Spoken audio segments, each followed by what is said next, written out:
Chris Madden, I'm principal at Williston Middle School. Kim Clark, principal at Trask Middle School.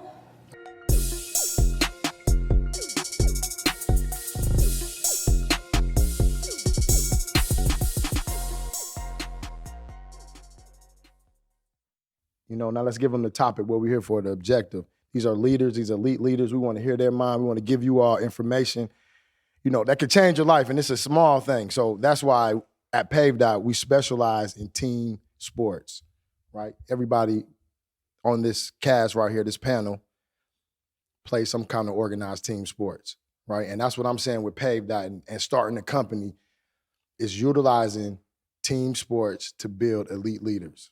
Right, because that's what we all want them to be. Every kid that we ever come across, we've been doing it a long time. You know, I'm not gonna give my bio because it's on my website at pavdot.com. Visit the website, throw that on there. You can really get it. Just working with kids in different, from coaching them in basketball, football, flag football. It's the same stuff that we utilize in everything. And then on your level, you got to delegate this information to other teachers and teach them. And that's just something that we're adding on to with PAVEDOT with the full circles, like you go from player to coach. You understand that? And this, you all were players, now you all are coaching. Because you're not, once, from my understanding, once you become a principal, you get away from the classroom, correct? Yeah, I mean, we do spend some time in the classrooms, but definitely it's about inspiring and leading the staff. Because, I mean, it's always about the kids. Bottom line, it's about the kids. But we are tasked with making sure the staff have everything that they need to be successful. Because if we're not doing that for the staff, who is? And then who's there for the kids? Okay. That's right. I mean, I think every school has its own needs, right? And all the students in each school, some need more adult interaction. They rely more on that adult attention. Other schools don't need as much. So that kind of dictates, I think, as your principal role. If you're in a school, like I'd say for Williston, I think the principal at Williston has to be present. You know, you've got to be there. You got to be out and about. You got to be in the halls. The kids have to see you all day long. Mm-hmm. They have to know you're there. The teachers want that support as well too. Mm-hmm. Other settings might, you know, the principal might not be as instrumental as far as being visible. They might have a lot more to do administratively, and that's, you know, that changes based on the school. But I agree with Ms. Clark. Like our job is to just create a space where the teachers can do the great work with the kids, because we're not spending the 60-minute, 65-minute class periods with them anymore. So we have to facilitate that. Then I'm going to always put the positive, right? I'm going to be positive. P is the first letter in the acronym. P, positivity, is a mindset, right? Would y'all all agree? It's just, yeah. If it makes you happy, that's all that really matters, right? You can flip it, and it might be bad for somebody else. Okay, so the first question is,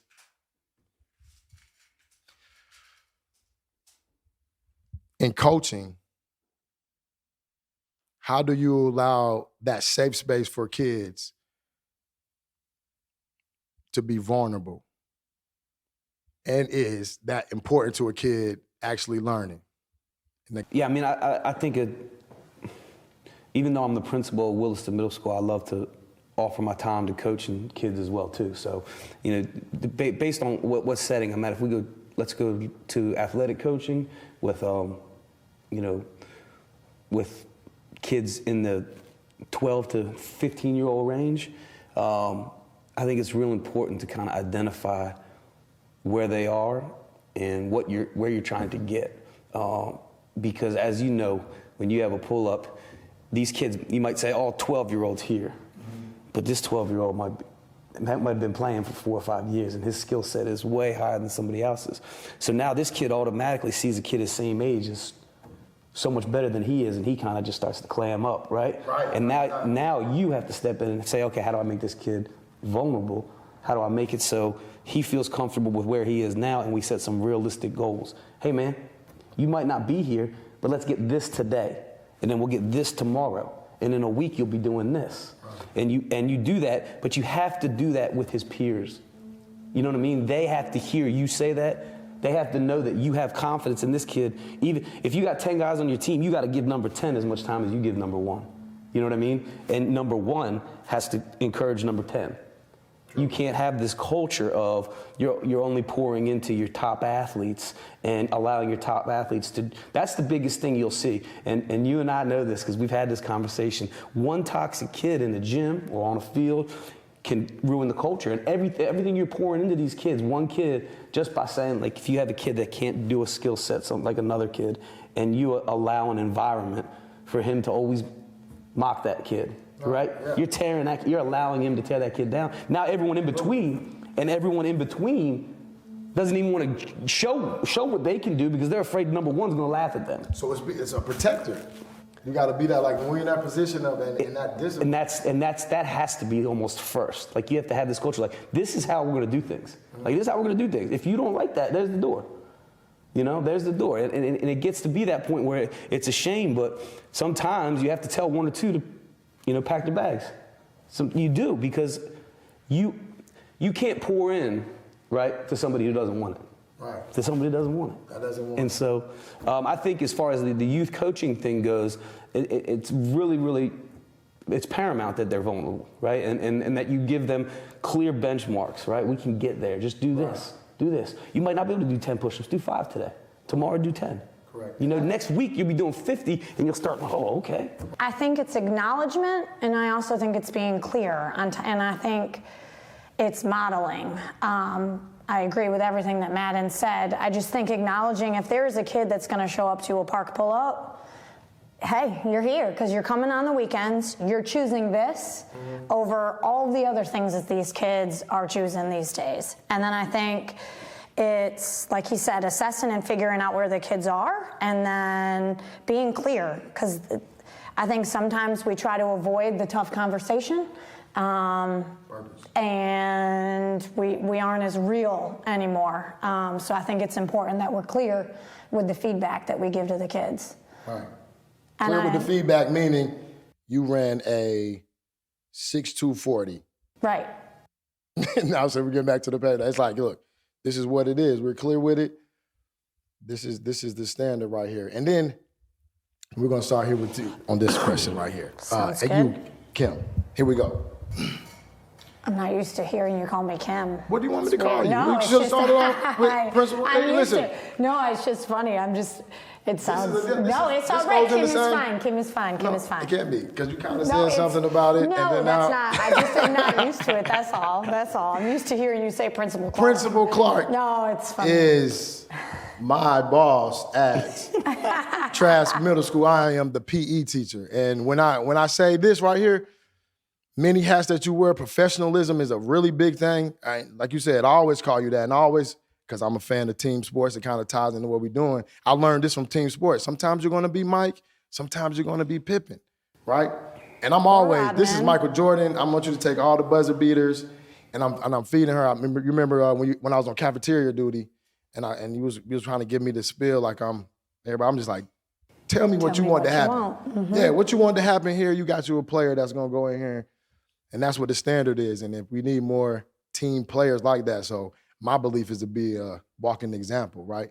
Reflection. Just like, are we looking at these mirrors? That's what you see. That's what you get back.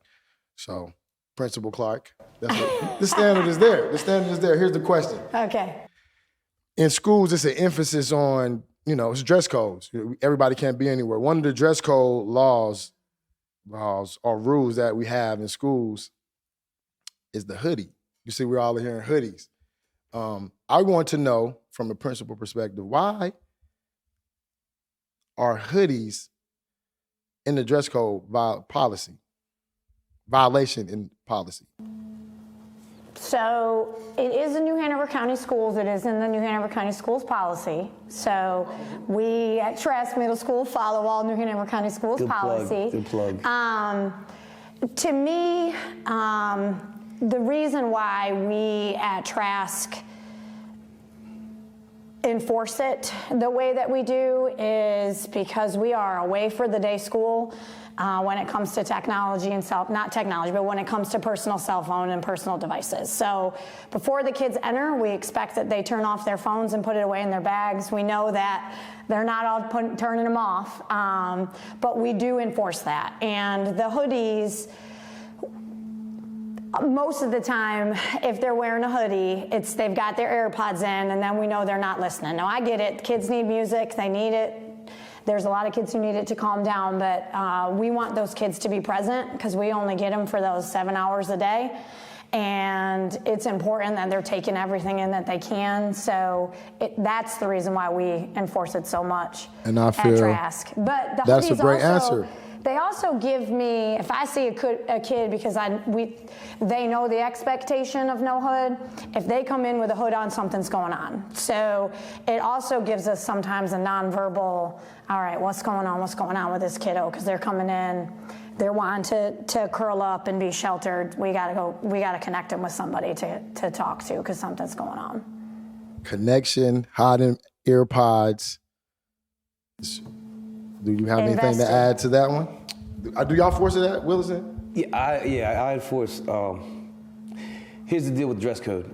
That's a school board policy. I'm not on the school board. Don't ever care to be on the school board. But when they write something and they approve something, that's my law, right? They write my contract.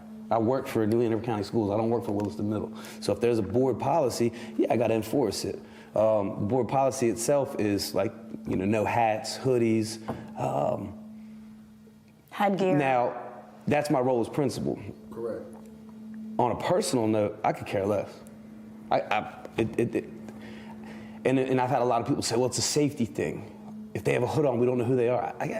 I know just about every hoodie that my kids wear. Like, I can tell exactly. I know who it is. You're where I'm going with this. Yeah. So, I mean, and there's a lot of things, like if you want to have this argument, this debate, since I'm sitting here as Chris Madden, not Principal Madden. With the hoodie on, with the hoodie. And I can share my opinions, because I'm not in a principal capacity right now. I'm in a leadership meeting. Let's call this. I'm on a Monday afternoon. Leaders talk different to each other. Martin Luther King holiday. A day off today. Had a great parade. Thank you for everyone that organized, facilitated it. It was a great parade. I was glad to be part of it. That's why I got this windburn. But back to the dress code. Hoodies, hats. We just on hoodies right now. I'll be honest, I probably lose kids attendance-wise. My attendance probably spikes because of this rule. Kids don't want to come to school if they haven't had a haircut. Young ladies that haven't had, they've been to the beauty salon. Barbershop. Right. It's confidence builder. So and we've tried to secure some funds, and we do that through our school social workers to help kids get haircuts if they need them. But the hoodies, most simply put, it's a school rule. It's a board policy. So we follow it. But do I know for a fact, like Ms. Clark Principal Clark. Oh, stop. Brought up a great point. And sometimes it's a level of comfort for kids. And so if I go in a classroom and I see a kid with his head down and his hood up, and the teacher's like, just gives me that look, like he's going through something today or she's going through something today. I'm never going to go in somebody's classroom and say, make that child take their hood off. Like, I'm not going to do that. Do I say it all day long to kids? Take your hood off, take your hat off. Yeah, because that's a school rule. All day long. All day long. But it's to the point, though, that the kids face it and they take it down. But it's not a situation where I think it doesn't, it's not a situation I'm going to allow escalate to a point of consequence, a negative consequence for the kid. If I tell you 50 times, I'm finally going to pull you and say, like, I'll still talk to you even if you don't wear your hood. Like, you don't have to wear your hood for me to say hello, Marcus. Right. And then as a person, use a little humor with it. But you have to. And some people can't enforce rules like I can. The same way. So I'm in disagreement, respectfully. See how you do that? I'll be telling the kids you can be respectfully with the rule of hoodies, but I still respect it because guess what? You got to have ownership. You got to be I'm not in your position. I have to respect that. And I have to say, let me make sure as a leader too that I'm taking my hoodie off no matter how I feel because mine is little grays. As you get older, the hairline goes back a little bit more. Then you got all this, you got all this stuff that doesn't matter. And then on a serious note, you have people that stereotyping hoodie wear and kids that wear hoodies. We had Trayvon Martin. Everybody know that. The man just jumped straight to he's danger because he has on a hoodie. Melo wear a hoodie in his warm-up line, And I just want to have that conversation too lightly, but we got to follow rules and remember, some rules need to be challenged. Even in the position that we're in, we can get comfortable and just be like, so why are we still enforcing this rule, right? And that happens all the time. We can go on a lot of rules, Title IX stuff and blah, blah, blah stuff. And we're not going there on this podcast. And we keeping it here. So we're going back to like the environment. I'm big on your own swagger, like being who you are. I had a football coach, Lancaster, used to tell me this. He was like, we want this play. We're going to put this play out there, but we want you to go out there and be dot. They used to call me dot matrix in college. Dot matrix in this play, you know? You want them to be that, but you have these blockers up when you tell them like, don't look this way, right? Are you in a violation? Those are great points that you made about hiding the earphone. You know, say that, you know, not, because I think it still has a tagline, certain rules that have a tagline because you are black, because you are, what's a thug, whatever word they want to put to it, we need to, and I feel like that's my responsibility because half the time I'm like the minority in a room. A lot of places I go now, you know? So I'm like, I'm the only guy in there that look like me, you know? But it's still, you gotta be strong, you gotta stand in it, you gotta follow their rules, but also know like, hey man, I'm here to poke at your rules because you keeping a lot of people from saying and being who they want to be. Are kids different after COVID as far as learning and being around each other? And are you making any adjustments? I think it's important to note that like COVID's still going on. So some of these kids are still like, you know, I had a kid that lost a grandparent like a week ago. Like COVID's still real. But what to the question, I think the time off of school is why they're different. Short answer, yes, they're different. Social, emotionally, really, I think stamina would be a big word I use. Kids don't have the stamina to sit in class for 60 minutes, you know, because for a year and a half, they didn't have to. And it was during those formative years. So for me, it was 11 through 14-year-olds, right? So I would say that is why a program like PAVEDOT, not even a program, a lifestyle like PAVEDOT is so important to these kids. Because first of all, the positivity. You know, everybody, there's just this dark umbrella that have been on things since COVID happened. I mean, think about just like world events that took place since COVID happened. It was one thing after another after another. And so these kids, that's how they're growing up. They're remembering this, you know? So having positive, and then activity, we all know that being active helps, right? I'm not a science guy, but the endorphins that, you know, gets you going. If I could ever get myself to work out, get a good workout like Coach Marqus over here, I'd be probably in a better headspace. So, always welcome. So I think for the kids, that positivity and that activity right there is why I think PAVEDOT is so important. And you know, I'd be happy to share like a little bit more with my I have three children. Excuse me, I'm stuttering. 3 children, but 2 of them are sons. One is 13 and one is 8. And my 13-year-old has known Coach here since he was probably 6 or 7 years old. You know, when first time when you were running the MLK Center. And it was all positivity from the first time he met you, from the first time he met your son. You know, your son, Montana, comes running up to him. And so that tells me that whoever's raising this, I didn't know you. I didn't know Montana. I said, whoever's raising this kid, this is a great little young man. He came running right up because we had never been in there before. So my son's a little timid, a little intimidated, walks in. The little kid, Montana, comes up and says, want to play one-on-one? Right. Just like that. And I stepped back. And you came over and introduced yourself. And that was that, you know. And now these boys are, Montana's in 7th, Luke's in 8th. But, you know, as you started the pull-ups and the player profiles, Luke was a little peanut. You know, he stretched out some. He's still, you know, still growing and still, but Marcus put like clear numbers on things. Your 40 time, your height, your weight. And he took a big picture of him. Luke still has it in his room, right? His 40, he was the one that had a 40. He got a 40 time. He didn't like it. Came back. Y'all came right. I feel like it wasn't even a month later. And he was like, yo, we about to fix this time. And I had other parents to do that. He wanted a new poster. Yeah. The kids they hated that. It's on there now that you have this. And that's what you're supposed to feel. That's what failure is supposed to make you feel like, not to accept it, right? And so, and now I've got an 8-year-old who didn't jump into sports like Luke did, right? So he's behind. There's other 9-year-olds that were out there yesterday that running circles around him, right? So he was struggling, but I got to see the opportunity of you stepping in and keeping him positive. Not only that, but you did exactly what we talked about earlier. You had the whole camp cheer him up. He couldn't catch football. This kid was throwing dimes, hitting him right in the head. No, it wasn't like that. It was more like kids go too. As soon as it was. No, but Pat, listen, you were going too deep. You're just not ready for that one yet. You got to catch the short ones, and then it builds up, and now it's coming in a little bit under control. Frankie was sending them like that, like he throwing it to Isaac, and it's too different. Though. He kept up, but you pumped them up, and you brought those kids around. So, and I was helping out coaching yesterday, so I saw it from a assistant coaching aspect, and I saw it from a dad aspect. And, so tying this back into our kids different after COVID, kids are different because they didn't have the structure and routine of school for over a year, right? That's why they're different. Right.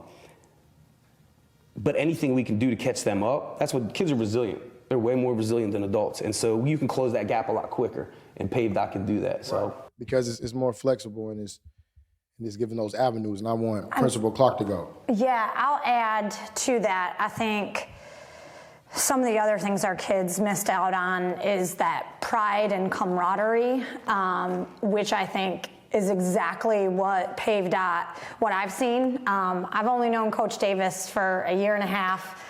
He's my football coach at Trask, and then I saw him.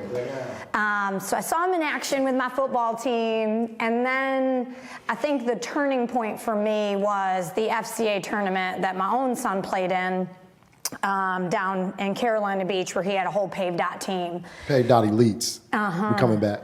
You're coming back, right? If you can, yeah. Well, we're coming back to compete. We're coming back to compete. Yeah, but the pride and the love that those boys had for each other it brought me energy going back into the building that following week. I just knew that I could immediately connect with those boys on a different level, having watched them all day long. And he did that, bringing them together.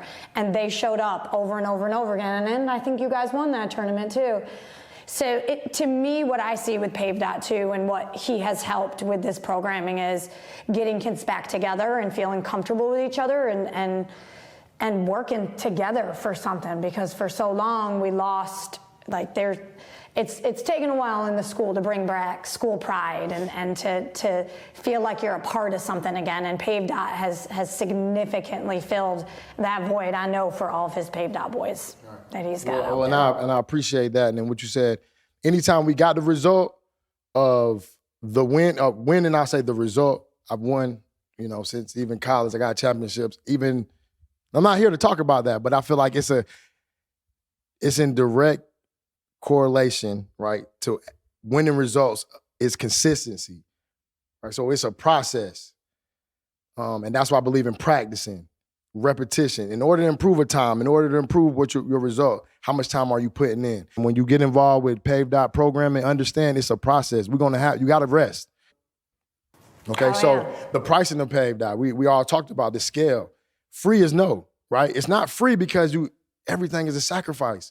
If you want to be good at something, you want to be consistent, you got to choose to leave something alone and say, this is what I want to do, right? And it's a trade-off. So if I say it's $5, you got to pay me $5. If I say it's $25, because that's the value of it. But to change that up too, this spring part pull-ups, we're going to do the offer package where, what is it worth to you? And I want parents to really take a look at what is it worth. And now it is a minimum, so check the website for the minimum of the pricing, but the spring pull-ups, I want every kid to experience them, no matter if your parents make $100,000 or if your parents make $20,000 a year. You still come to this pull-up and you're going to get the same experience. You're going to be up against other athletes that want to win the part pull-up because the prizes, they vary from cash, motivational wristbands, dog tags. I don't even have what I've been doing the whole dog tags, merched out. And the dog tags just say PAVEDOT MEP.